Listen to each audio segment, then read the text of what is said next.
আসসালামু আলাইকুম রহমতুল্লাহ। আমরা যারা বাহরাইন, কুয়েত, মালয়েশিয়া, ওমান, কাতার, সৌদি আরবিয়া এবং ইউনাইটেড আরব আমিরাতে আছি, আমাদেরকে পোস্টাল বিডি থেকে সময় দেওয়া হয়েছে 11-29-2025 থেকে রাত 9টা থেকে 12-17-2025 রাত 9টা পর্যন্ত, মানে নভেম্বর 29 তারিখ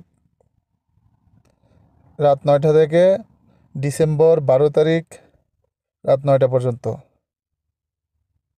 তাই আমরা 29 তারিখ পর্যন্ত অপেক্ষা করব এবং কি যে সময়টুকু দেওয়া হয়েছে ওই সময়ের ভিতরে রেজিস্ট্রেশন করার জন্য চেষ্টা করব। সবাইকে ধন্যবাদ। আসসালামু আলাইকুম।